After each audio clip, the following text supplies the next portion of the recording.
Bismillahirrahmanirrahim. Ya, baik teman-teman sekalian. Alhamdulillah, meskipun secara rekaman kita bisa lanjutkan diskusi kita tentang beberapa teori yang dapat digunakan sebagai dasar pijakan penelitian media. Nah, tentu ini sangat penting dipahami oleh teman-teman para pengkaji media, termasuk dari mahasiswa program studi komunikasi penyiaran Islam. Nah, di mana pada beberapa bab yang lalu sudah kita jelaskan bahwa terjadi transformasi yang cukup unik, di mana ruang dakwah ini sekarang mulai bergeser pada ruang digital. Nah, ketika dakwah bergeser pada ruang digital, ya maka diperlukan juga alat analisis yang bisa digunakan untuk memahami kontekstualisasi dakwah itu sendiri. Karena pada era cyber sekarang ini, dakwah bukan hanya berbicara tentang pertukaran pesan, tapi juga bagaimana pertukaran makna yang terjadi di kalangan umat Islam, di mana media menjadi salah satu alat yang digunakan, bahkan ada yang mengatakan efektif untuk menyebarkan pesan-pesan dakwah kan gitu ya. Nah, pada sesi hari ini kita akan bahas salah satu tema yang biasa dipakai dalam kajian media, yaitu adalah etnografi virtual. Nah, oke, kita lanjut. Nah, sebetulnya apa etnografi virtual itu? Nah, etnografi virtual itu sebetulnya adalah kelanjutan dari etnografi konvensional. Nah, jika dahulu etnografi itu identik dengan penelitian langsung, penelitian ke tempat kejadian, di mana peneliti hidup bareng, di mana peneliti bersama-sama dengan objek yang diteliti, meneliti bagaimana kehidupan, akar budaya, identitas yang terjadi pada sebuah kelompok. Nah, kerja etnografi pun sesungguhnya nggak jauh beda seperti itu. Maksudnya kerja etnografi virtual pun nggak jauh berbeda seperti itu. Jadi etnografi virtual juga secara teknik sama dengan etnografi konvensional. Dia bekerja masuk di ruang budaya tertentu, meneliti apa yang terjadi di dalam sebuah kelompok. Nah, bedanya kalau etnografi virtual itu ya kelompoknya kelompok yang berada di ruang cyber. Apa yang dicari? Memahami bagaimana praktek keagamaan, wacana keislaman, dan pembentukan identitas. Ini yang paling mencolok dalam etnografi adalah terjadi atau ada kajian tentang pembentukan identitas. Bagaimana dalam ruang cyber itu kita ruang cyber kita pahami untuk mencari identitas itu sendiri. Nah, ini hal yang menarik dalam kajian etnografi virtual. Nah, apa konsep dasarnya? Nah, ini konsep dasar dalam etnografi virtual, di mana etnografi itu memandang bahwa media digital bukan sekedar alat. Sekali lagi, media digital bukan sekedar alat komunikasi, melainkan ruang sosial. Nah, artinya kita dipaksa untuk memahami dua konsep ruang, ruang sosial, social space, dan juga ada interaksi sosial di dunia yang nyata.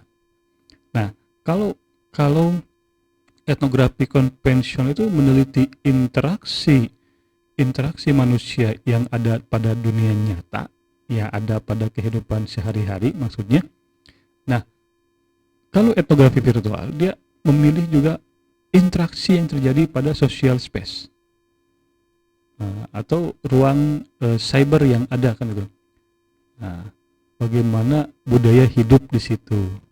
Bagaimana budaya hidup dalam sebuah ruang digital yang panjang. Nah, maka kita bisa melihat pertama secara epistemologi. Secara epistemologi, penelitian etnografi virtual bersifat interpretatif atau interpretivisme. Artinya penelitian yang deep reporting, penelitian yang sangat mendalam gitu kan, penelitian yang sangat mendalam. Nah, itu ciri khas dari etnografi virtual. Peneliti tidak hanya mengamati konten dalam video atau teks, tetapi juga budaya di balik interaksi tersebut. Jadi kalau semiotika dia fokus pada mencari tanda-tanda komunikasi, lalu setelah itu bagaimana tanda tersebut membentuk sebuah ideologi yang bisa mempengaruhi audiens. Nah, etnografi lebih menekankan pada bagaimana budaya interaksi di balik tersebut sampai menemukan sebuah identitas.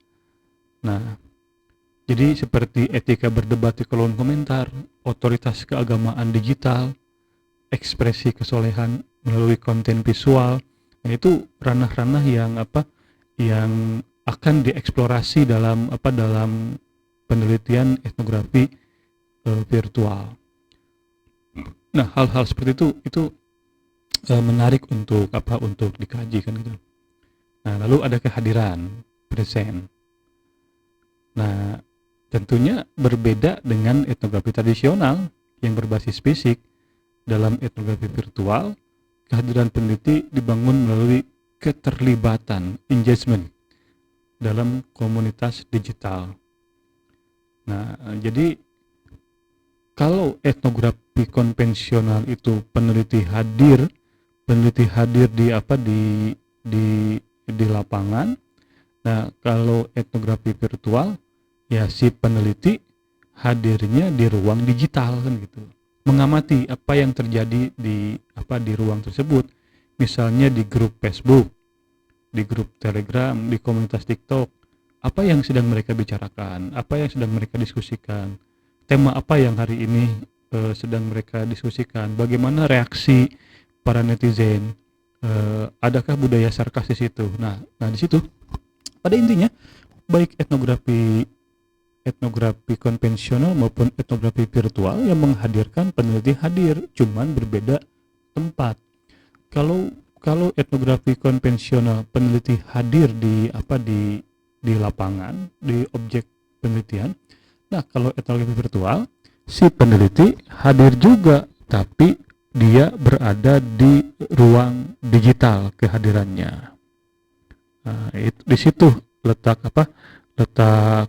perbedaannya. Tapi pada prinsipnya si peneliti ya hadir juga, baik hadir secara langsung atau berada di ruang digital. Nah, itu perbedaan yang sangat mencolok dari etnografi virtual. Nah, lalu ada fleksibilitas ruang. Nah, jadi dalam kajian etnografi virtual, nah dunia nyata itu ditransformasi dalam dunia maya. Meskipun pada aslinya itu bisa saja kabur. Nah, bagaimana kita melihat aktivitas umat Islam, katakanlah kajian, katakanlah dakwah, katakanlah seminar, katakanlah perdebatan yang terjadi tentang isu-isu keagamaan. Nah, si peneliti etnografi dia hadir menyimak kan gitu, dia hadir menyimak di ruang-ruang cyber tersebut. Nah, dia ikut meneliti, dia ikut andil. Nah, kalau semiotika media, si peneliti kan berada di atas gitu kan, dia melihat apa yang terjadi di ruang cyber. Nah, kalau etnografi virtual, si peneliti masuk, berdiskusi, berdialog, mencari identitas kan gitu. Nah, di sini yang paling penting dalam kajian etnografi media itu atau etnografi virtual, peneliti tidak melakukan engagement, tidak melakukan hukuman, tapi menceritakan, menjelaskan bahwa bagaimana diskusi di ruang cyber membentuk identitas baru. Katakanlah kalau kita melihat isu-isu tentang perang antara Iran dan Amerika, maka seorang etnografer virtual itu harus mampu memberikan sebuah kategorisasi Islam yang pro Iran umpamanya dikategorisasikan apa, dengan ciri budaya seperti apa. Islam yang menentang Iran karena mungkin berafiliasi dengan Syiah dijelaskan seperti apa. Nah, cara kerja etnografi adalah membentuk identitas budaya yang ada di ruang cyber kan gitu. Nah, tapi sekali lagi, etnografi virtual dan etnografi konvensional cara bekerjanya sama. Cuman bedanya kalau etnografi konvensional peneliti berada di lapangan meneliti. Nah, kalau etnografi virtual si peneliti hadir pada ruang-ruang virtual, komunitas TikTok, komunitas IG, grup Facebook dan lain sebagainya. Dia hadir di situ. Nah, sekali lagi ini sangat penting bagi kajian media, apalagi kita memahami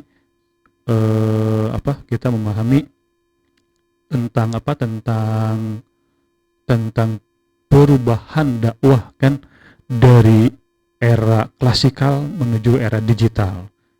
Nah, ini penting bagi teman-teman KPI untuk memahami etnografi virtual sebagai dasar pengkajian keislaman atau dasar penelitian media Islam. Nah, lalu karena etnografi adalah berupa metode, maka tentu ada tahapan yang perlu dilakukan. Nah, tahapan persiapan pertama, identifikasi lokus. Ciri khas etnografi adalah kejelasan dalam fokus. Kalau etnografi manual itu kan jelas, mau penelitian masyarakat adat, masyarakat urban, masyarakat perkotaan. Nah, jelas kan? Nah, dari pemilihan lokus ini akan menentukan beberapa metode. Nah, pertama juga sama, dalam etnografi virtual, identifikasi lokus ini penting. Artinya memilih platform atau komunitas yang spesifik. Akun IG gitu kan. Terus YouTube itu harus jelas gitu. Contoh, akun IG yang menyebarkan konten hijrah, atau forum diskusi keislaman di Reddit, atau kanal YouTube dai digital. Nah, itu harus ditentukan sejak sekarang lokusnya mau di mana kan gitu.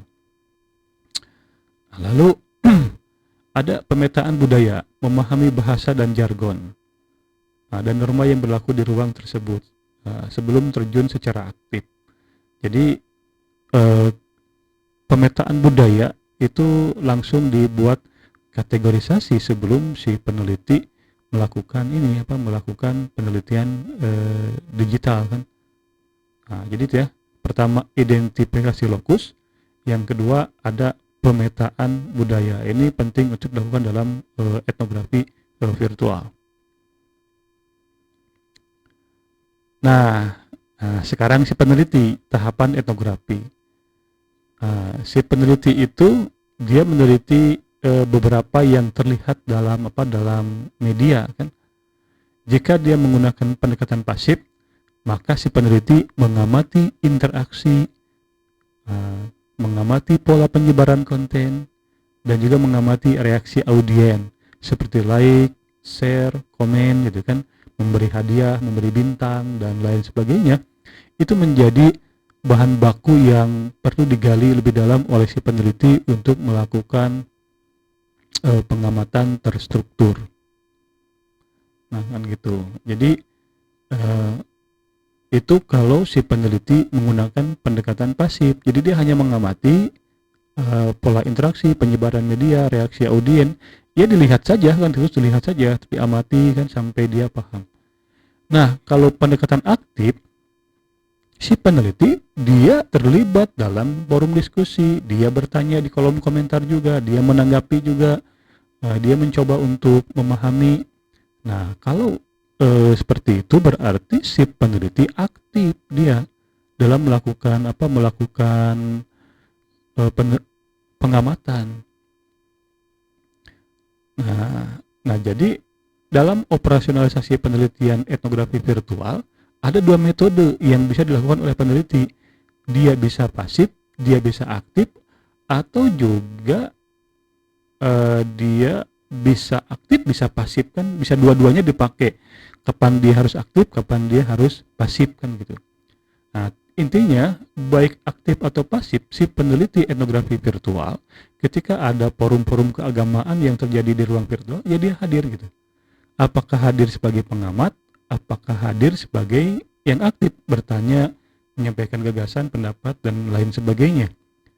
Nah, tujuannya apa? Untuk mengamati pembentukan identitas budaya cyber yang ada di ruang digital.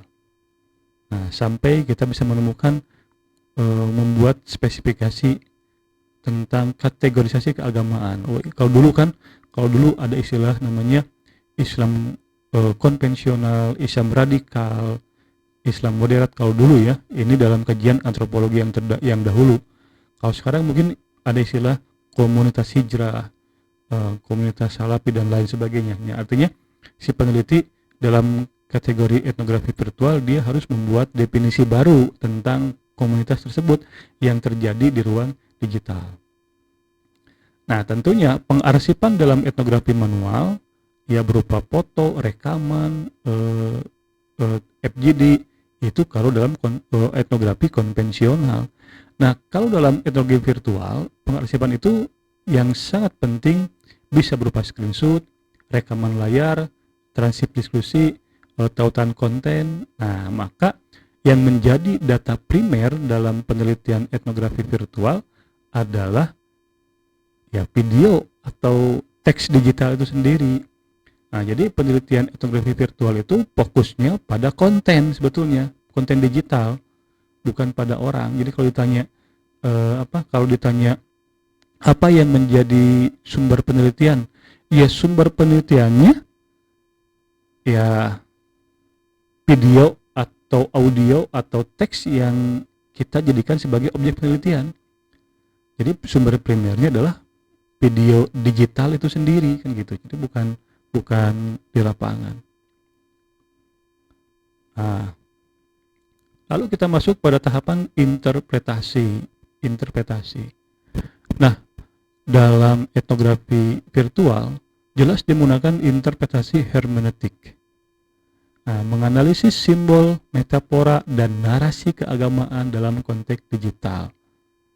Nah, jadi satu kata yang perlu kita pahami, setiap konten keagamaan yang diupload di media digital, baik YouTube maupun IG maupun yang lainnya, itu adalah media yang sudah diinterpretasi. Artinya, setiap pesan keagamaan yang muncul di media adalah pesan keagamaan yang sudah diinterpretasi oleh si pembuat pesan. Nah, maka hermeneutik itu menggali sesungguhnya maksud si dai itu apa, kan gitu. Apa latar belakang historis si dai ngomong gitu kan. Nah, seperti Khalid Basalamah berkali-kali dia mengatakan bom Iran itu hanya bohong gitu kan. Dan seterusnya, perang ini hanya tipu-tipuan. Nah, dalam penelitian etnografi itu diteliti kenapa Khalid berbicara seperti itu, apa yang melatar belakanginya, kan gitu. Sejarahnya di mana, kan gitu. Kenapa kebencian pada Iran begitu tinggi? Nah, karena faktor-faktor itu mempengaruhi narasi keagamaan yang dibuat di ruang digital. Nah, etnografi meneliti itu sebagai sebuah simbol, metafora, terus dikaitkan dengan kehidupannya di masa lalu. Nah, contoh yang lain seperti ini, bagaimana estetika visual seperti penggunaan filter, latar belakang, layar, dan musik dalam video dakwah mempengaruhi penerimaan pesan agama. Nah, ini tahapan jadi tahapan hermeneutik itu kita melihat alam pikir si mubalik dalam menjelaskan narasi keagamaan yang ada di situ. Nah, lalu yang kedua tahapan analisis kontekstual.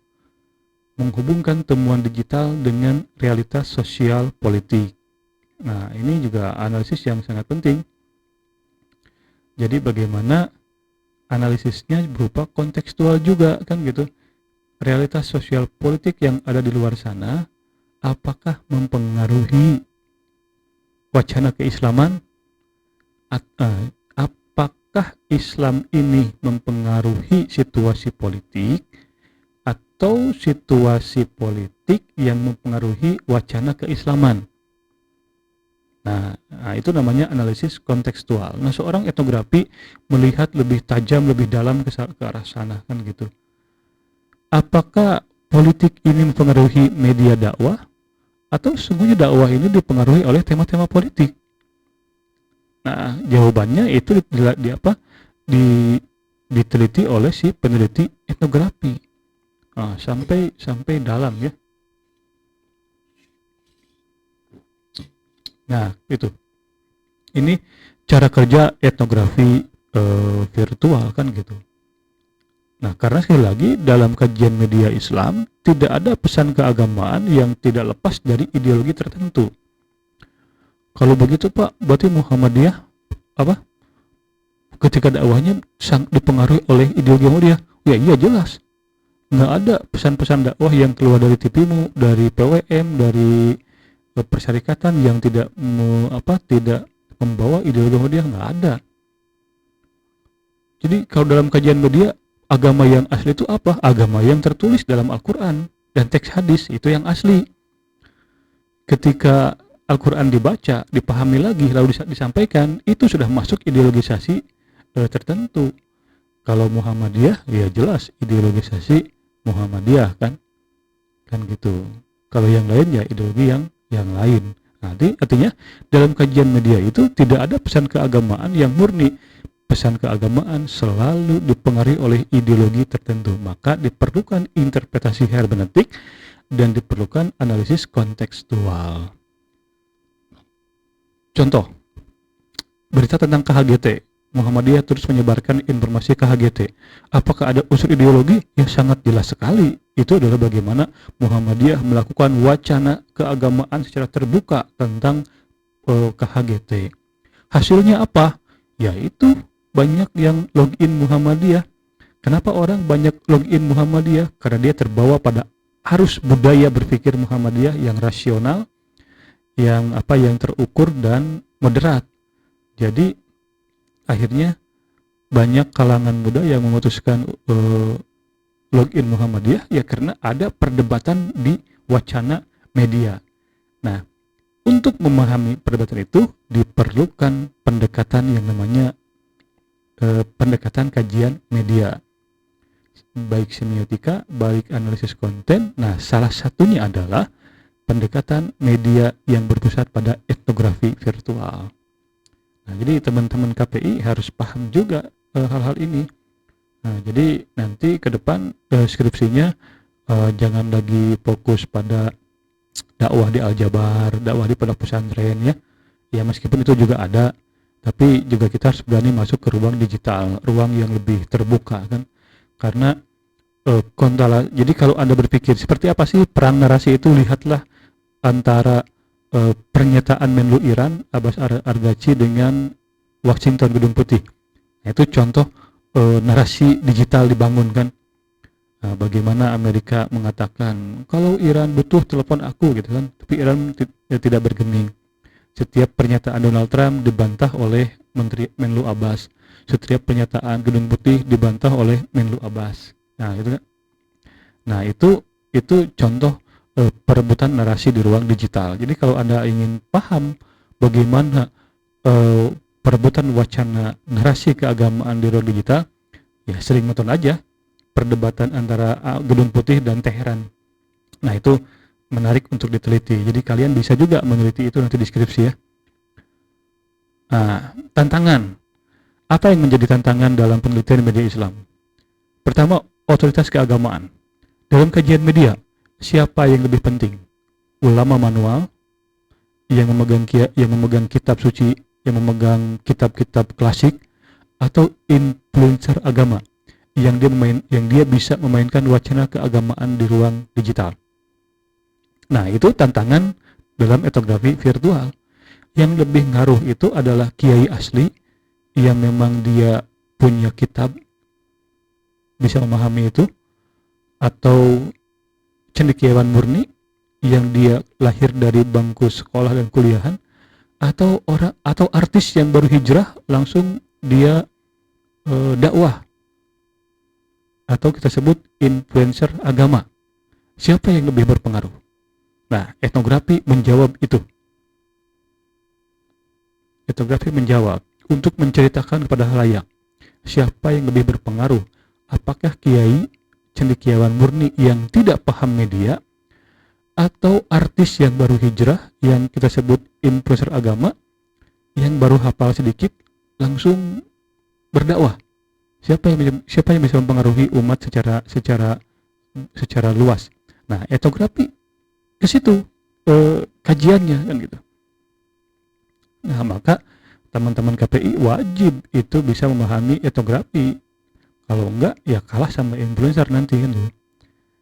Etika digital, sensitivitas isu agama.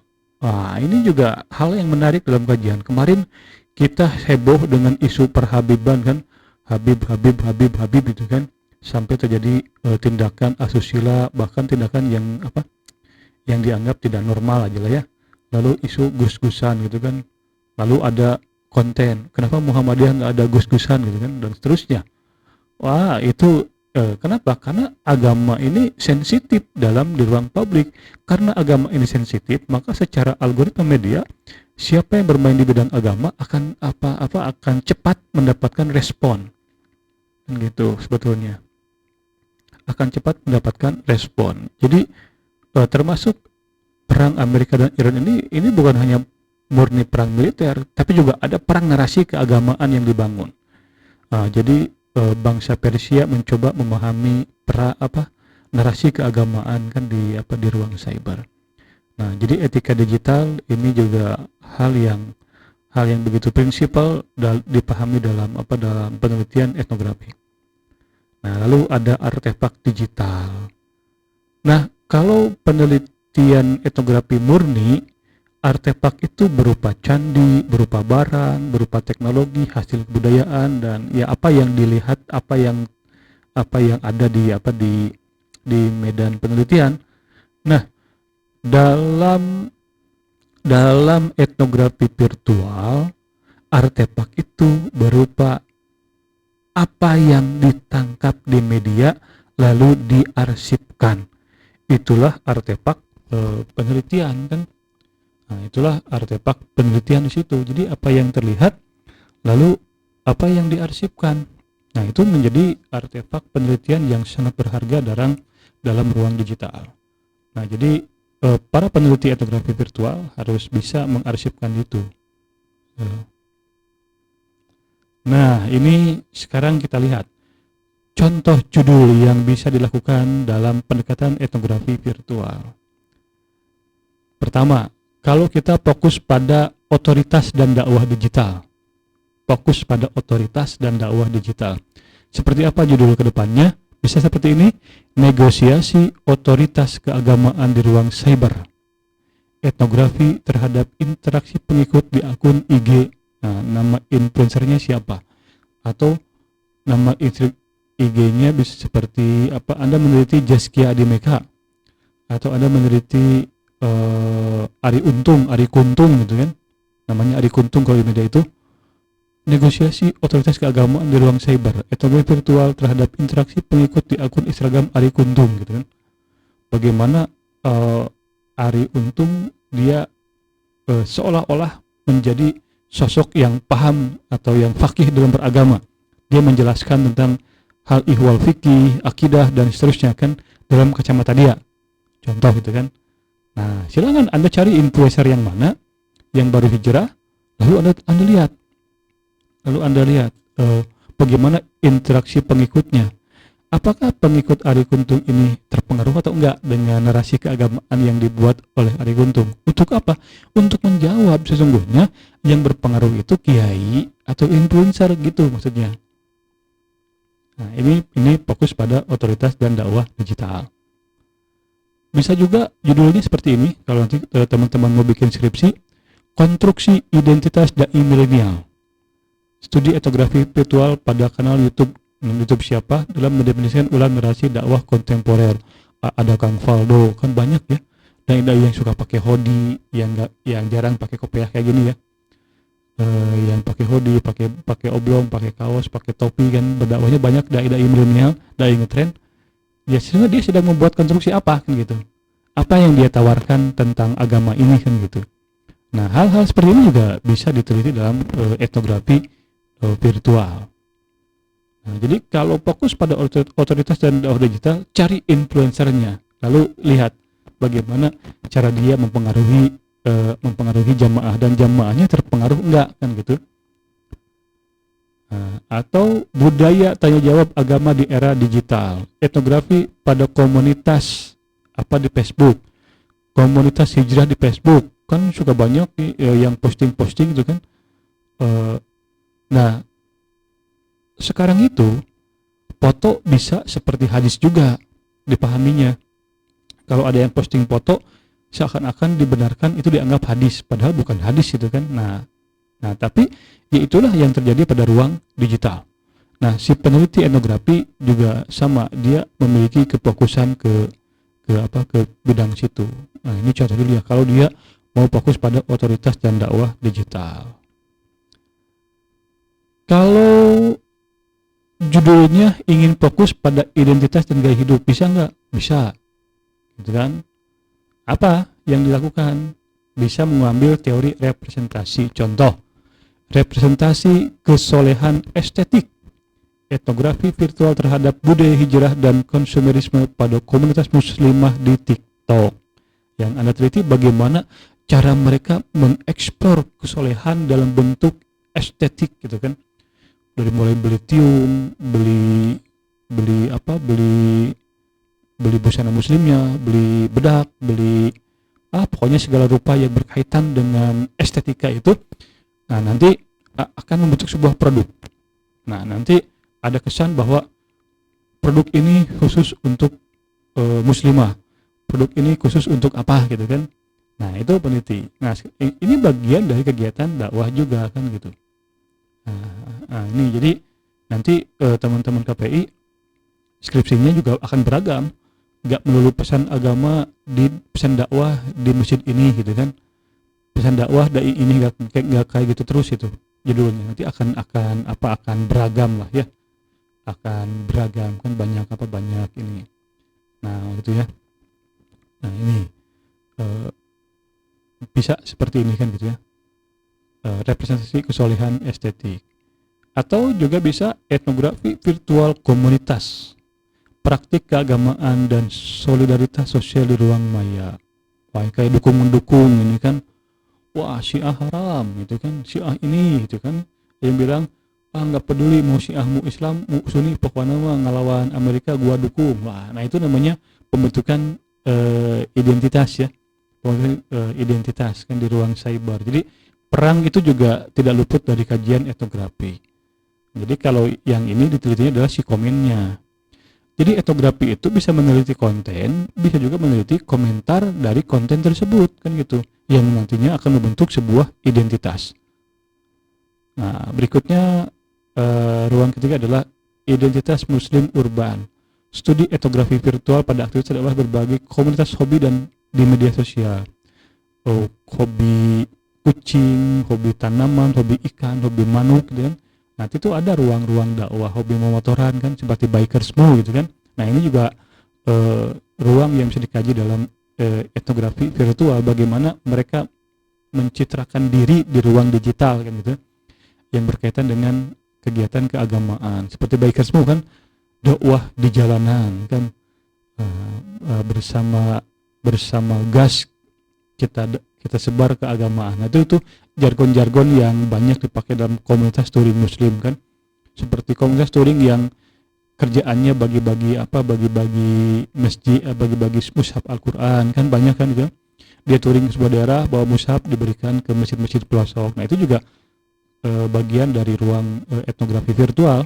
Nah, yang diteliti adalah media yang menjadi saluran komunitas tersebut, baik di YouTube maupun IG maupun juga di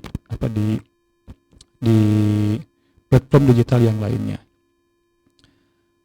Kalau penelitian etnografi virtual fokus pada konflik dan narasi keagamaan, apakah bisa? Bisa juga.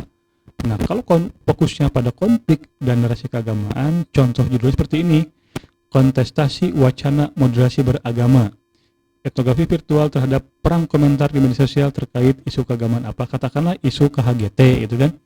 Jadi Anda pilih akun Muhammadiyah yang membahas KHGT. Nah, dilihat saja komentatornya gitu, bagaimana ada nggak sih wacana moderasi, wacana toleransi, perbedaan hari tanggalnya, atau mungkin besok kita akan menghadapi Idul Kurban, bagaimana wacana keagamaannya. Kebetulan secara KHGT 10 Zulhijjah jatuhnya sama ya, tanggal berapa ya, pokoknya sama aja ya, di akhir bulan Mei ini. Nah, bagaimana, ada nggak sih isu-isu toleransi di situ disebutkan? Nah, ini kalau berbicara tentang isu, jadi konstelasi wacana moderasi beragama. Nah, etnografi virtual terhadap perang komentar, jadi ini yang ditelitinya komentarnya kan gitu. Fotonya satu tentang Muhammadiyah menetapkan Idul Fitri hari Jumat gitu kan. Nah, yang lihat komentarnya banyak gitu kan. Nah, kalau komentarnya banyak, itulah wilayah tentang isu konflik dan narasi keagamaan. Nah, etnografi masuk untuk melihat budaya berkomunikasi seperti apa. Nah, yang kedua bisa juga digital hoax dan literasi agama. Etnografi virtual pada pola penyebaran informasi keagamaan di grup WhatsApp gitu kan. Nah, kayak gitu. Karena hoax ini juga kadang dianggap sebagai hadis juga, dianggap sebagai kebenaran, padahal belum tentu kebenaran. Tapi etnografi melihat bagaimana pola itu tersebar secara sistematis dari mulai WA group, nyampur ke status, nyampur ke ke IG dan seterusnya. Nah, itu semua diteliti dalam kajian etnografi. Nah, kesimpulannya apa? Kesimpulannya adalah kajian media itu banyak, dan etnografi adalah salah satu kajian media yang fokus mencari identitas keagamaan di ruang cyber. Nah, jadi teman-teman KPI mulai sekarang bisa mempelajari etnografi virtual sebagai salah satu alternatif metode penelitian terbarukan. Metode penelitian yang terbarukan yang dia bisa fokus untuk melihat wacana keagamaan di media sosial. Nah, banyak buku yang berkaitan tentang ini. Nah, teman-teman bisa mencari buku-buku ini ya. Ada Christine Hain, Virtual Ethnography. Nah, ada Heidi E. Campbell kan, Digital Religion, Understanding Religion of Practice in Media World. Nah, gitu ya. Ada Gary Bond, I Muslim, Rewriting the House of Islam. Nah, ini buku-buku yang membahas tentang etnografi virtual. Nah, jadi nanti teman-teman KPI juga wawasannya luas, tidak hanya berbicara dakwah, dai, media gitu kan. Nah, silahkan dibaca, buku tersebut sudah ada di Google ya, bisa di-download saja. Nah, seperti itu. Nah, itu saja mungkin yang bisa sampaikan terkait kajian media di ruang cyber. Nah, nanti mari di kelas kita diskusi lebih dalam lagi. Ini sebagai penghantar kuliah ya. Nah, terima kasih. Nasrun minallah wa fathun qarib wa basyiril mu'minin. Wassalamualaikum warahmatullahi wabarakatuh.